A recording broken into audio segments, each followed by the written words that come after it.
Here you can see my collection of office stamps from different institutions and companies, mostly from Sweden, and they are from different decades of the last century. These objects has literally made an impact and a mark on people's lives by verifying their public and official documents, either denying or approving their claims and applications.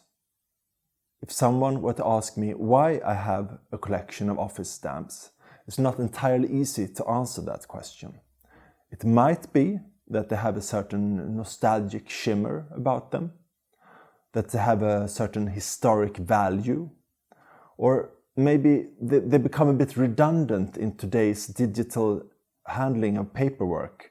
So I feel a bit sorry for them. They don't have a purpose anymore. So I pity them somehow. And maybe this last reason is why I have a collection of office stamps. And today I will talk about some of the basics when it comes to stamps and how to actually handle them properly. There are very many different methods when it comes to stamping. How you bring the ink onto the paper is a precise act that has been developed and perfected by public officials, bank clerks, administrators over many, many decades. And today I will demonstrate 3 of these methods. We will be using one of these regular ink stamps that need an ink pad. We don't want any newer versions like this plastic one that has the integrated ink pad. We will begin with the first method, which is the standard method.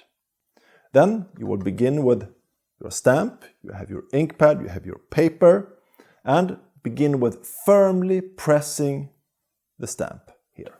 And then you will move your arm in an arc, approximately 15 centimeters at the highest point, like this, down towards the paper, and then you stop around half a centimeter above the surface. And when you're happy with your positioning, you will press down once, like this. It's important that you apply an even pressure and only press once. The next technique, that's the powerful method.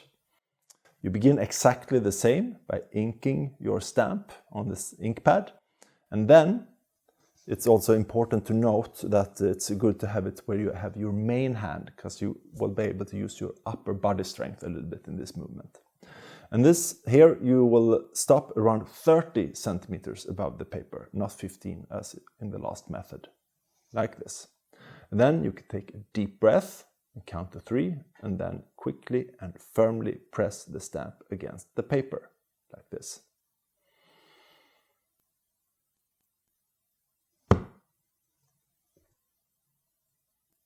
So, this doesn't offer as much of precision as the standard method, but it's very good for certain important documents that you really want to underline the importance of and also give an extra bit of punch. The third method, that's the rolling method. And this is the method that offers most precision of all of these methods. So I will begin the same way, inking my stamp like this, but then I will twist my wrist in a 45-degree angle, like this. And then I will just pull my arm against my body, like this. Now I'm on top of the paper, and now I can rest the stamp a little bit against the paper.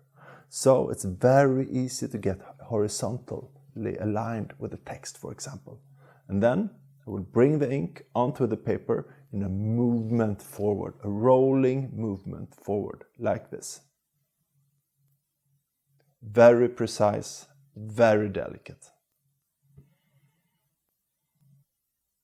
There are also many ways of dealing with how to move the paper into the stampable area of your desk, and then after you have stamped with your stamps, also how you will move your paper from this area to another desk, to a coworker, put it in a binder or a folder or similar.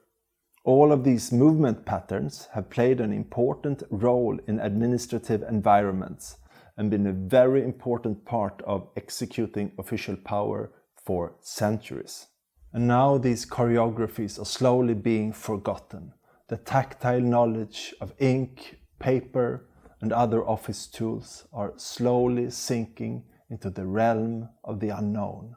But the movements still possess an embedded power that can be utilized in other environments, such as digital environment or cloud-based environment. For example, the standard technique. It can be used when restarting a problematic computer, when pressing the on button. And the powerful technique can be very good if you want to send a very important email, for example.